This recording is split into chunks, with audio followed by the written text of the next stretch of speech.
Hey everybody, it's Chase again with AV Pop Culture, and today we are here because I was inspired by Fuzz over at the original Fuzz to do my top 25 favorite movies of all time. This is my top 25 favorites. I'm sure everybody has a big difference of what is in their favorites, but for me, this was a very hard list to come by. So pop that tape in. I got you. Let's go do this.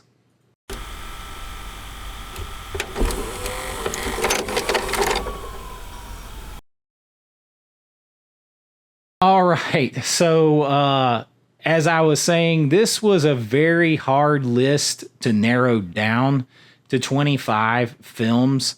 So the way I approach this is with some rules. The first rule I had was we're going to take out animation. So no, this is all live action movies. So animation has to go.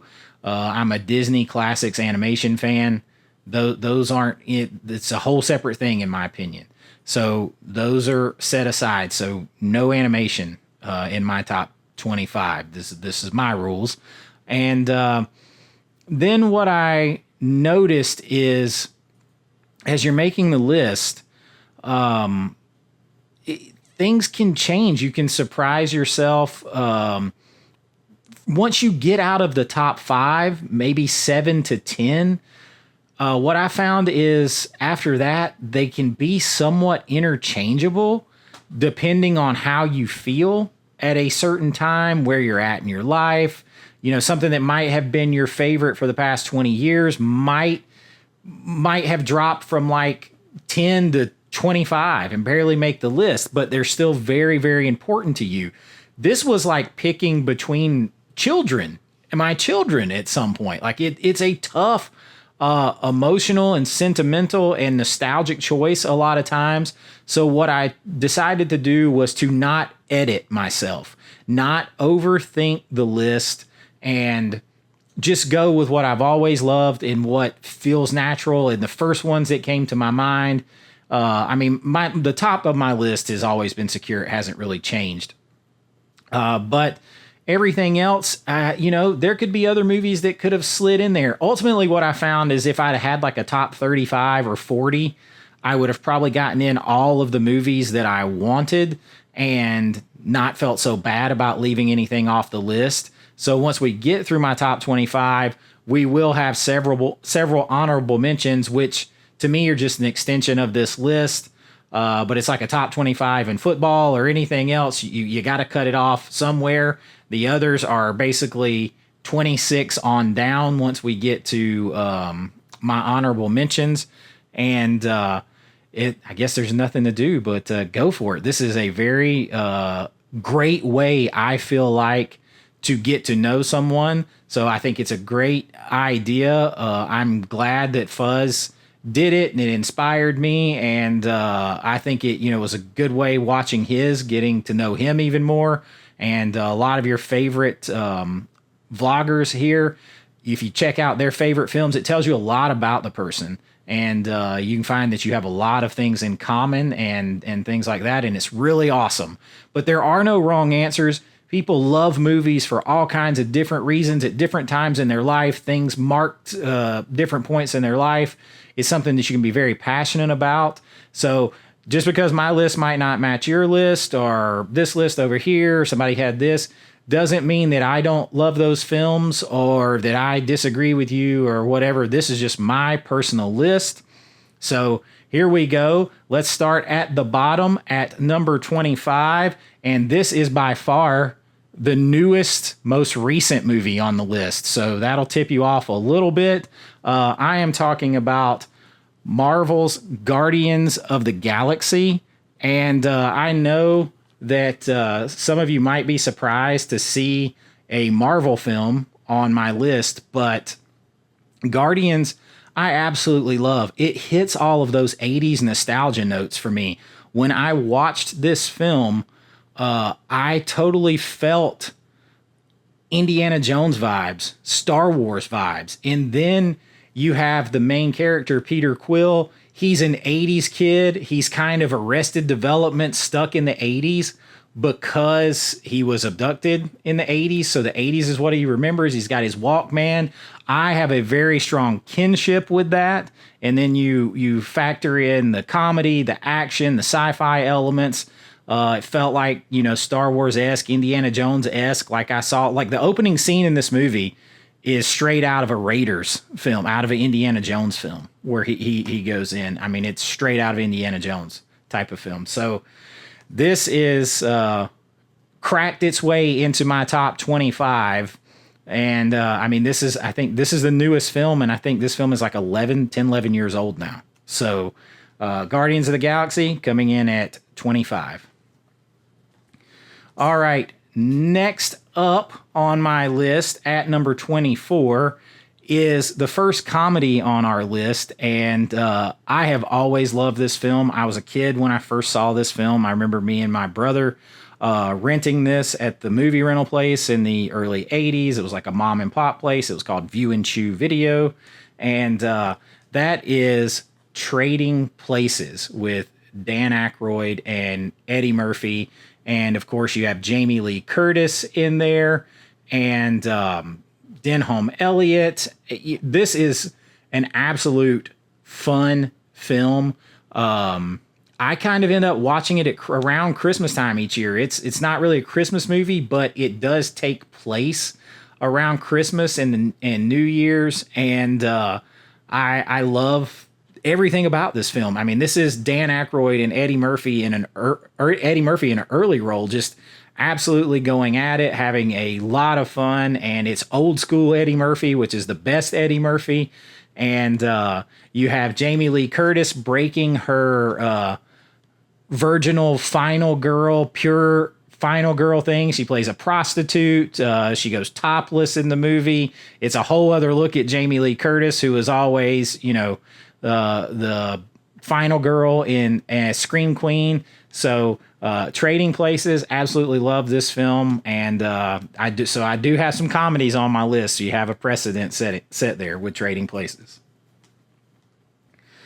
All right, next up is a film by what turns out to be one of my favorite directors, and I never really paid attention to it when I was a kid. I was like, man, I like this movie, I like that movie, and I like this movie. And then when I was like a teenager and really got into film and like filming for myself, I realized these were all the same director. And I am talking about Paul Verhoeven and Total Recall with Arnold Schwarzenegger, who is one of my all-time favorites. You can't begin to know how much Arnold means to me personally. But Total Recall is absolutely on my list. And Verhoeven, like, it turns out it's like, oh man, I love Starship Troopers. I love Total Recall. I love RoboCop. I'm like, oh, I like Paul Verhoeven. And Total Recall, I think it still holds up for the most part, like with the effects and everything. And of course it's Arnold, and the action is great. I like the subject matter. You got that strong sci-fi element. I mean, you got Sharon Stone in there when she was younger and feisty and everything. There's some great stories about her on set. And I absolutely love this film, and it is on my list there at number 23. All right, next up on my list is probably the oldest film on my list. And say what you want, I know that the director actually didn't really like this film all that much, but I love it. It's an absolute classic. Everybody has probably seen this, or at least part of this, and I am talking about It's a Wonderful Life. This is absolutely one of my favorite traditional Christmas films, and just love the story that teaches you, what's important in life, and it's a timeless kind of lesson. And the movie is fun. I remember being a kid, this was always on like TBS like a million times, and now it comes on like once a year because I think NBC Universal has the rights to it. So I think it just mainly comes on Christmas Eve, maybe a few times, but nothing compared to what it used to. And I love it. I love it in the original black and white. I'm trying to get the 4K version because I would love to see that high dynamic range in black and white. But Jimmy Stewart, I mean, the rumor is that Frank Capra actually wasn't that happy with this film. And it's so funny because usually films that feel like a hot mess and that you don't like, those are the ones that end up doing well.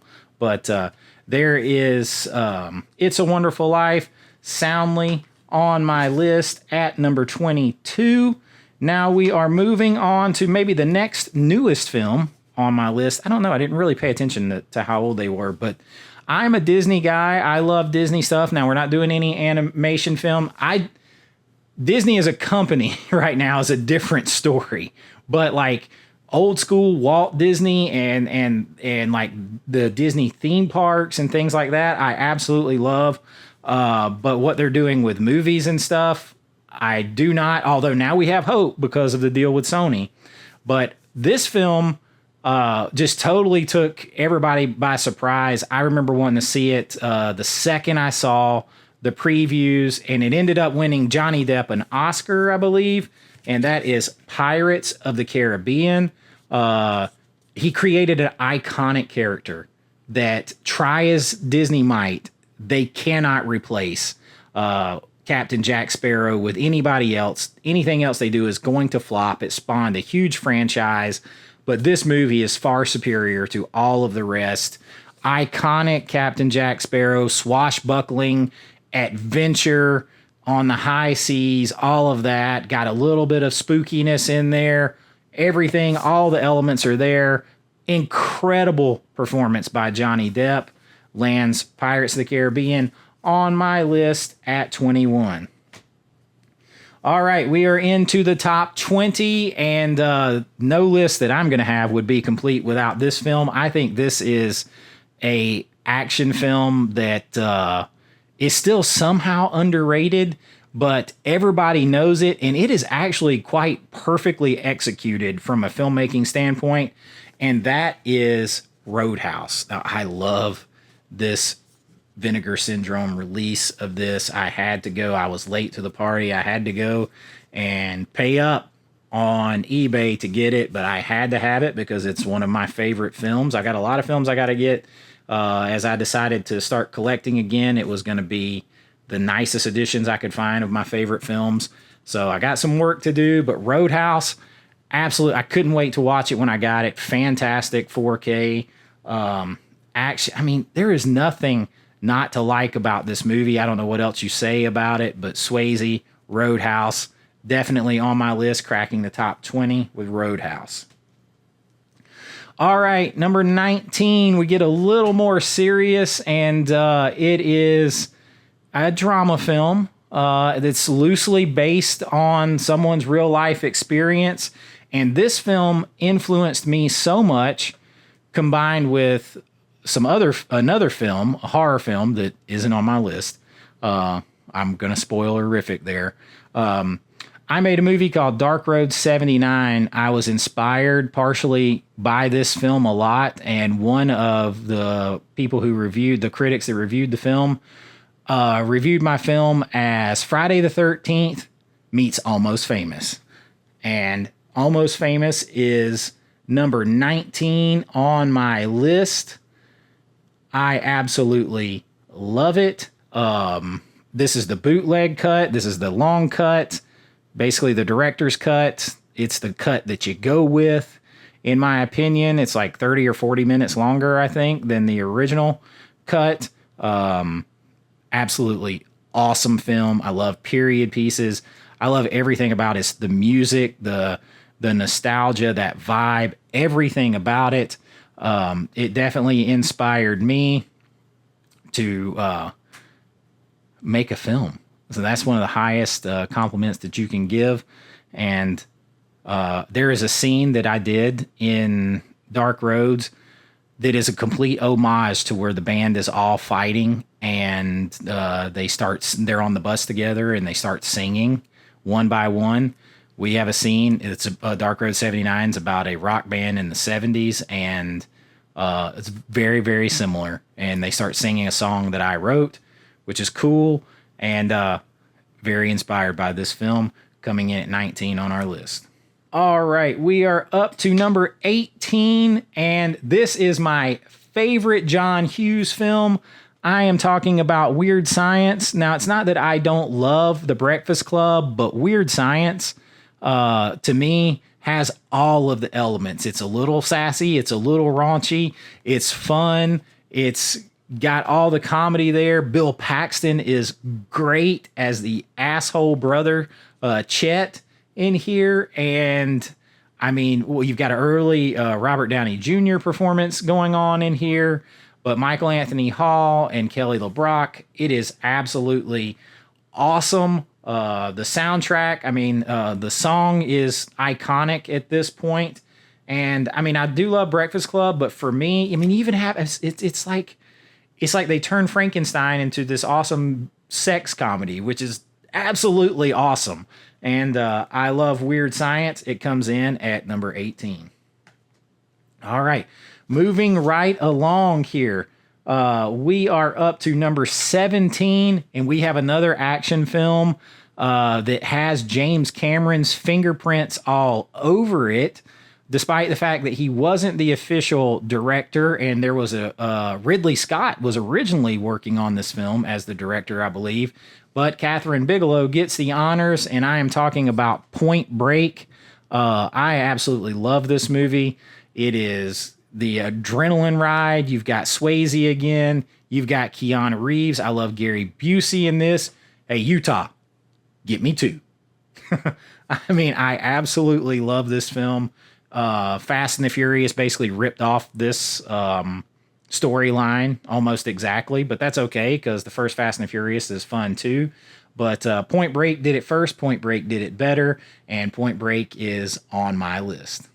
All right, next up is another iconic 80s action movie, and you know, at this point I can say I'm getting too old for this shit, but Lethal Weapon, the first one, absolutely kicks ass. It's another one that's sort of like set there at Christmas time, so I tend to end up kind of watching it every year around that time. Mel Gibson is like the beginning of the height of his powers here, and he is an absolute movie star in this film, and I love it. The action, it has that 80s feel to it, man, when you watch it. And it is absolutely, I mean, I actually like all of them pretty much. I know they're doing another one, but the first one is by far my favorite. It's iconic. Lethal Weapon, the fight at the end is absolutely amazing with Mel Gibson and Gary Busey again, Mr. Joshua. And that's a great fight at the end. There's so many great elements in this movie. And Lethal Weapon is on my list. That brings us to the top 15. And coming in at number 15 is, I think, the first true horror film on this list. And this is an absolute classic. I am talking about Halloween. John Carpenter's Halloween. It is, I mean, what do you say about Halloween that hasn't been said? You know, kind of give birth to the slasher genre as we knew it going forward in the 80s and stuff like that. The iconic music, great release here by Scream Factory.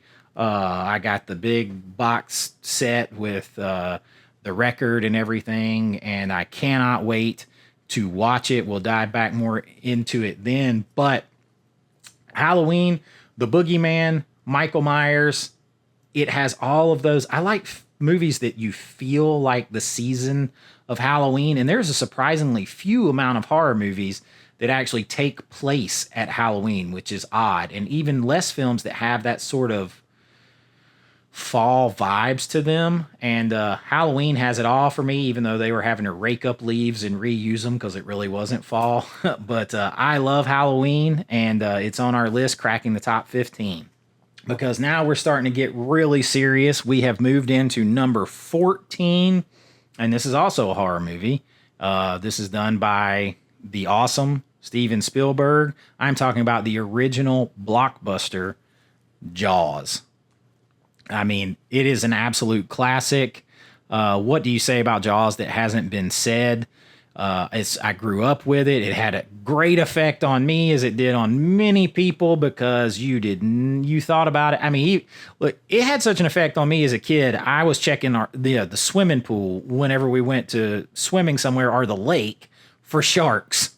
I mean, it made you feel that feeling. And Jaws is an absolute classic.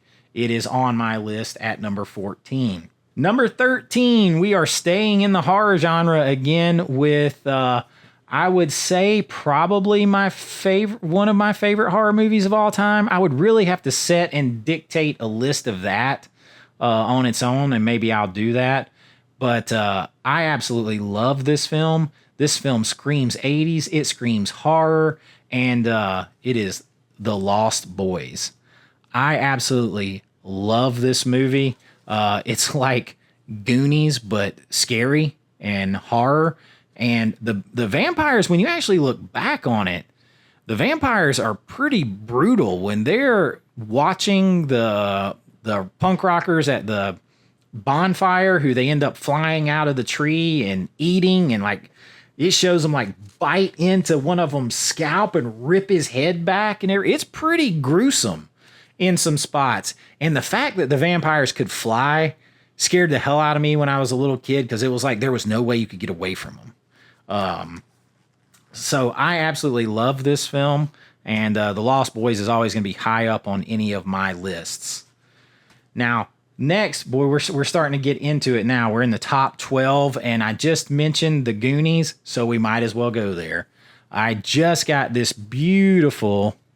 The light's reflecting. I just got this beautiful Cinemuseum release of the Goonies here, and I cannot wait to crack it open. I'm probably going to do a whole video on that once I check it out. But the Goonies was absolutely my favorite film when I was a little kid. I remember going to see it at the theater, and it's surprisingly adult when you actually watch it back now. But it had so many, such a great cast. I mean, you had Corey Feldman, you had Sean Astin, you had Josh Brolin, who ends up becoming Thanos later. And of course, his dad played in Amityville Horror. So, you had some big things going in, and it tied into wrestling because Cyndi Lauper did the music, and she was at like the WrestleMania 2 or 3 that year, whatever it was. And so some of the wrestlers appeared in the Goonies Are Good Enough music video. There was a lot going on. Wrestling was high in the 80s, highly popular. And on top of that, the powers that combined for this movie. You had Steven Spielberg, Richard Donner, and Chris Columbus. That's a lot of talent going into this movie, and you definitely feel the Spielberg. You feel the Donner too, and you can definitely tell Chris Columbus wrote it. I mean, Chris Columbus ended up doing some of the Harry Potter films. He's done a lot of films. But you can feel the Spielberg. You can feel all of them in here. You definitely feel the Richard Donner in there. It has a little bit of that action Lethal Weapon feel to it, some too. And I mean, it has everything there for me, just like it did when I was a kid. And I absolutely love the Goonies. It is at number 12 on our list. Now we got one more, and this is where it started to get tough, and they were literally fighting it out with each other in my brain, and I just had to say, you know what, just go with it. Because I think starting at 12 through like 6 could interchange in spots, probably maybe 12 through 7 or 8. But let's go ahead and go with number 11 here. Another absolute classic, Back to the Future. This movie is like peanut butter for the soul to me. Like, it's one that I can just put on and feel good and let it play. My two favorite decades in in history here over the past, contemporary history for the past 100 years or so is the 80s and the 50s. I think the 80s and the 50s are the two most iconic decades that we have. It's very easy to look back at the 80s or the 50s and say, oh, that's 80s, or oh, that's 50s. And at anything, cars, clothes, pop culture, anything. And the fact that it combines both, and sci-fi elements and action and comedy. Back to the Future just has everything for me. It screams 80s. I love the 80s. Back to the Future, it could have been higher. Maybe another day it would be a little bit higher. But right now, Back to the Future is in here at number 11. All right, we are in the top 10. We have reached the top 10, and number 10 may be a surprise to some of you guys out there. But anyone who knows me might actually be surprised this movie isn't actually a little bit higher. But I kind of have it a little lower because it's not an everyday sort of film. I am talking about National Lampoon's Christmas Vacation. I got some alternative slip art here. I love this movie. I probably watched this movie 20 times between Thanksgiving and Christmas, at least. I'll go to sleep with it playing like on repeat sometimes. I love Chevy Chase. His name influenced my naming, Chase, because he was big at, late 70s, early 80s. And I like this could have also have been the original vacation film. And I thought about counting them together, but they are two different. But those two are my favorites, the original Vacation and this film. But this film, because I just watch it so much every year, and I love Chevy Chase, his comedy. I love his character of Clark Griswold. Like, that's who I think my family thinks I am half the time, or try to act like. But I love Christmas Vacation. It cracks my top 10. Maybe a surprise to some because it's so high. Surprise to others who know me, maybe because it's so low. All right. Now we're really starting to fight even more. We're in the top 10. We're at number 9. And we are going back to the 80s for another action movie. And I am talking about Die Hard, Christmas movie. It is not Christmas until you see Hans Gruber fall off of Nakatomi Plaza. And I love Die Hard. It is a perfect action movie, in my opinion. There's nothing you would change about Die Hard to make it any better. You couldn't change anything about it. It is absolutely just, it's the everyman. It put Bruce Willis, really cemented him as an action star. I never get tired of this film. It has a massive amount of rewatchability. I absolutely love it. Die Hard safely in the top 10 and on it, my favorite Bruce Willis movie. Obviously, I love Die Hard 2 as well. I actually like all the Die Hard or at least especially the first 3 Die Hard movies, and I love The Fifth Element. I really like this film. Die Hard, definitely in my top 10. Now, the next one is kind of where I'm going to cheat just a little bit because I don't know how you separate these films. Now, I'm going to pick one, but this is a trilogy that is huge to a lot of movie fans, and I'm talking about Star Wars. But to me, now I'm putting all 3 of them together because I really don't see how you separate them, but if I have to pick one that is my favorite, it is going to be The Empire Strikes Back. That's my favorite. Now, I saw them in order, just like everybody else my age. You had no choice but see them in order.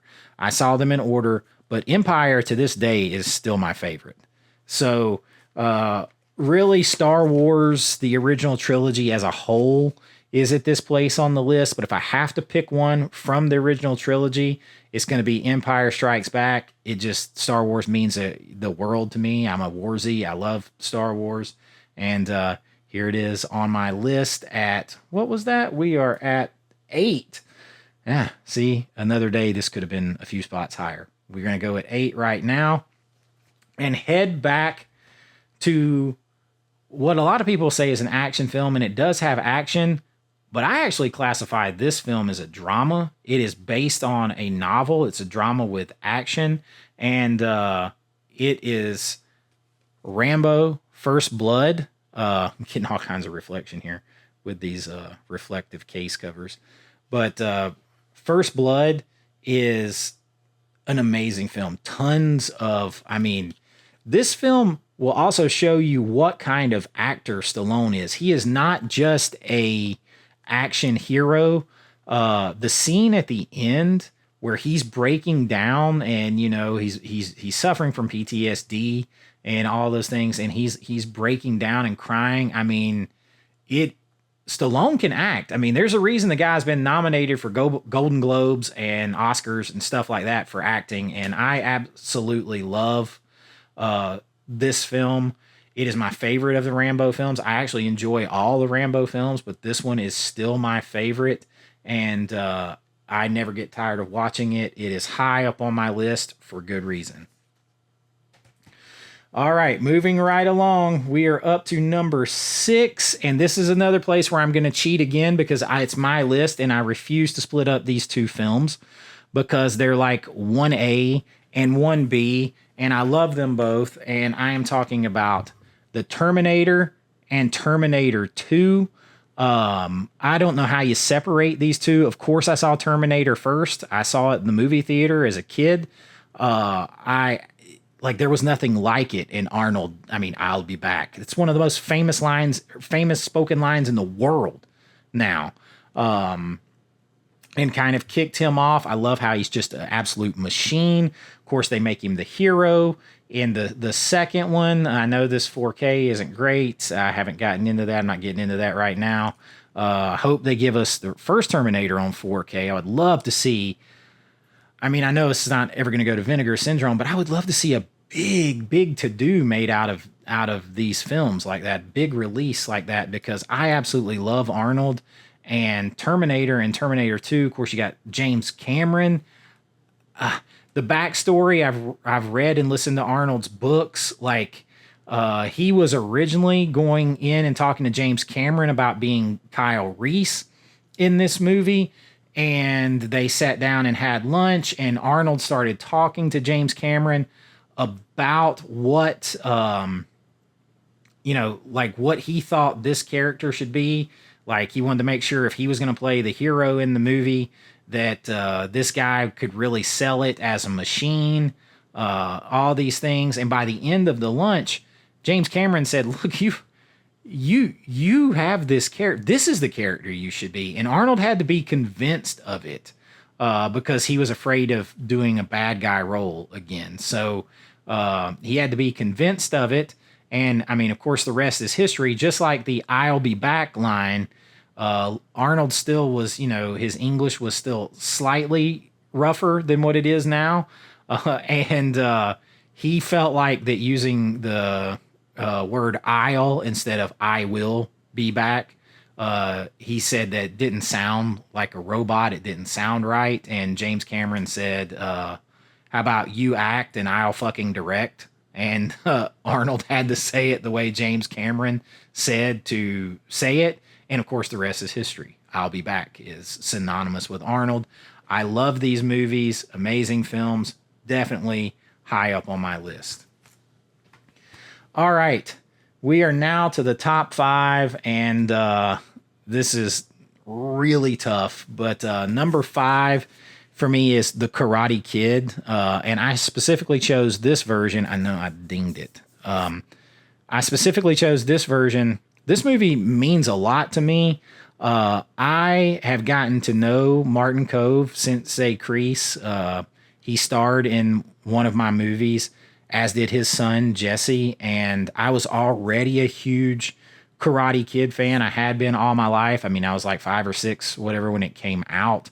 And, doing the crane kick when I was a kid. And when I first met Marty, he gave me, he signed a actual one sheet that's behind me over here from 1984, Karate Kid. He gave me that, and he got Billy Zabka to sign it too. And then getting to know them and everything, it just adds to this movie for me. So The Karate Kid, I mean, it is a great film. It is pop culture history. I mean, and now, like, you see the staying power with Cobra Kai. So Karate Kid definitely up on my list, cracking the top 5.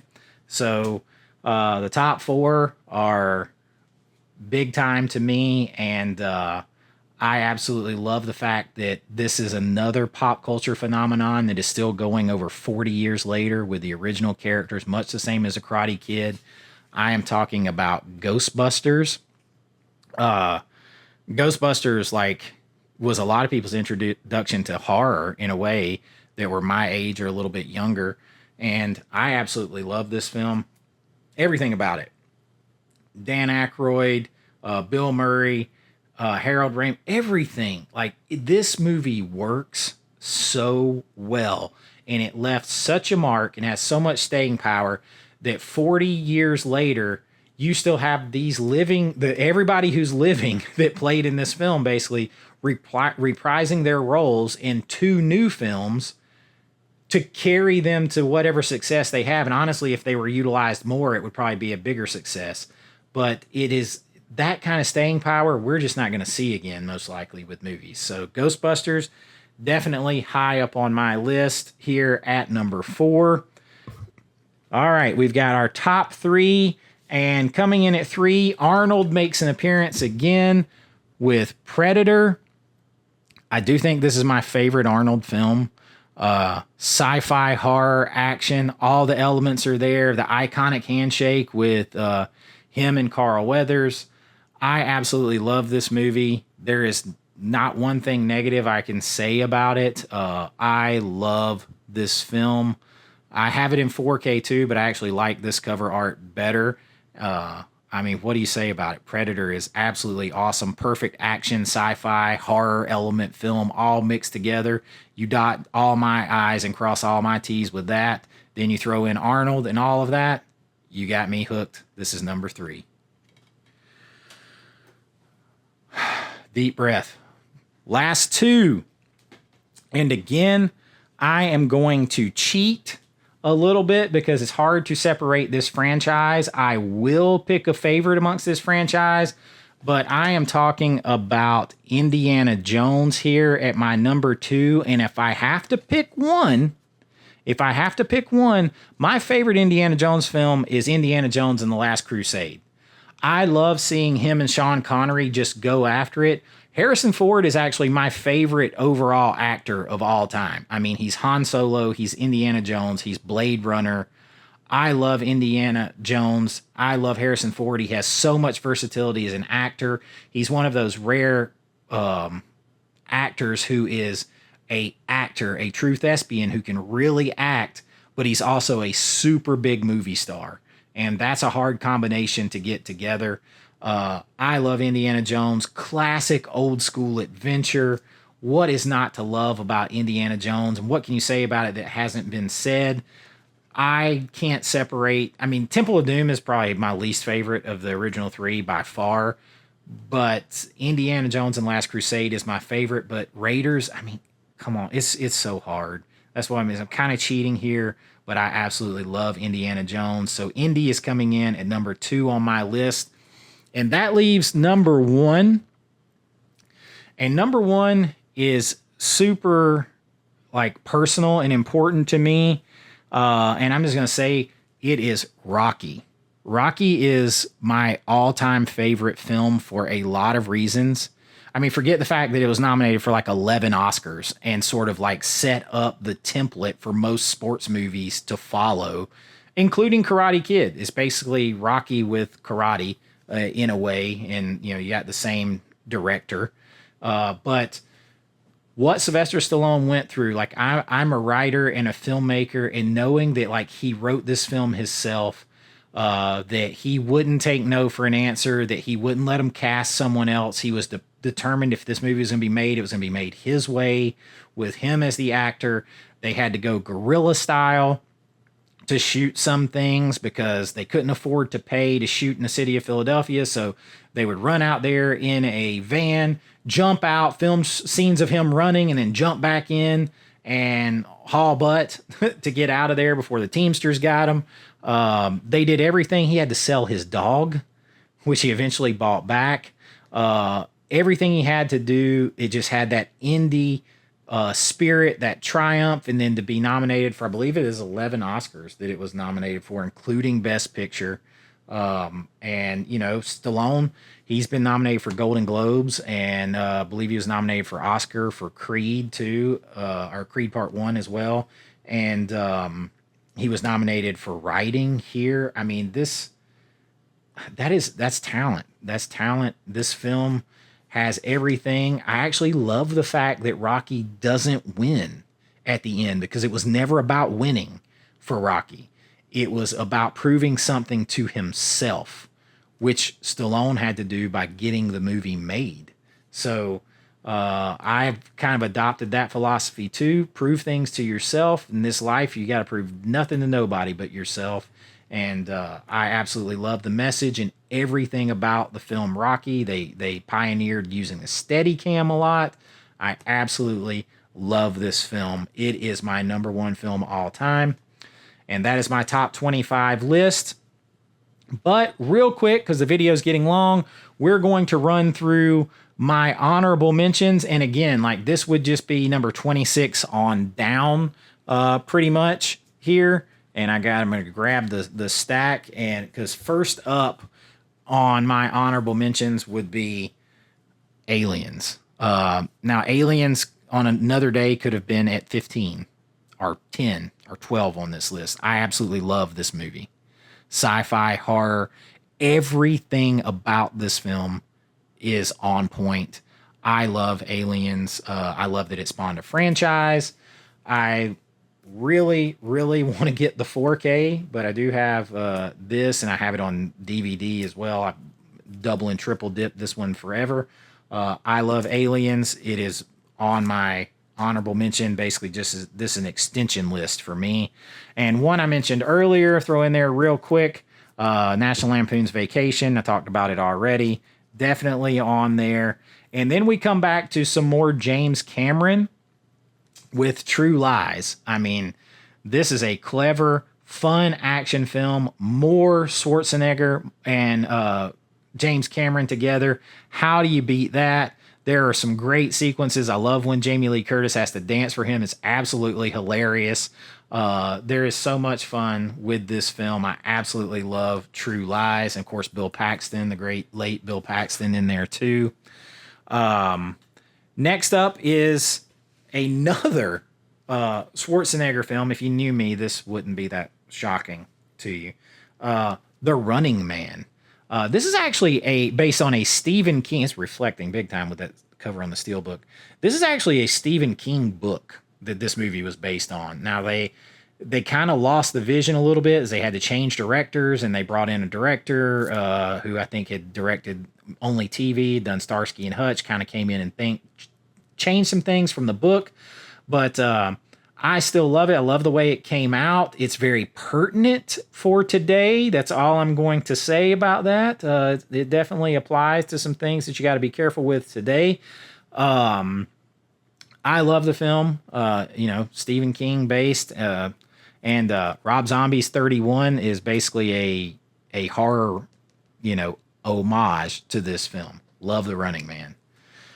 Going through quick, another film, one more Marvel film actually made it on here, and this is Avengers Infinity War. I actually find this film to be a whole lot better movie than Endgame. Endgame is somewhat depressing, and there's different things in it I don't like. I mean, it's still pretty good, but I actually think that Infinity War might have been the height of Marvel for me. I like the original Iron Man movie too, and the Guardians films, as we mentioned. But Avengers Infinity War, good film, really good. Enjoyed this one a lot, Infinity War. So if we're continuing down this road, we're going to come back to Stallone. Now, this has several films in it, but the film that I'm talking about here is Demolition Man. And if you want to talk about something that's pertinent to today, I believe Stallone himself even said, hey, I didn't mean Demolition Man as like a how-to documentary for society. I love Demolition Man. I love the messaging. I love the sci-fi, the action part of it. Sandra Bullock is beautiful. She's fun in this. You got Rob Schneider. You got the 3 seashells thing that I'm still trying to figure out all these years later. So I guess I'll be fined 1 credit for violation of the verbal morality statute. But I love Demolition Man. Very pertinent today. All right, just a couple more. I promise we're going back with some Eddie Murphy here, Coming to America. Absolutely one of my favorite Eddie Murphy films. I love Eddie Murphy, big Eddie Murphy fan. And the king here from Prince from Zamunda, working at McDowell's. How can you not love it? Get you some Soul Glow and watch Coming to America. Another Arnold film. What do you know about that? Forget these others on here. This is like one of those 4-deal packs. Twins. I love Twins. Arnold and Danny DeVito with Ivan Reitman. I know the story behind this. They met with Ivan Reitman, or Arnold did, up in Aspen, talked to him. They came up with this film. The original title was The Machine. Arnold wanted to, or The Experiment. And Arnold wanted to change it because, he's German and The Experiment and all those bad connotations. They come up with Twins. He gets Danny DeVito on the film. They go to Universal and they make Universal a deal that is actually kind of bad for them. And what it is they take almost no money up front. Neither Danny DeVito, Arnold Schwarzenegger, or Ivan Reitman. Instead, they take a cut of the gross of the film. And Arnold will tell you to this day he's made more money off of Twins than any other film because he ended up getting like 30% of the film. And so he makes tons of money. I would love to see it again, like on 4K. I don't know if it's out. You may not because of that. Like the studios don't stand to make that much money off of Twins because from what I understand in the book, that deal for those three is in perpetuity. So I love it though. Twins is a lot of fun. Beautiful Kelly Preston, Danny DeVito, and Arnold together. Hilarious.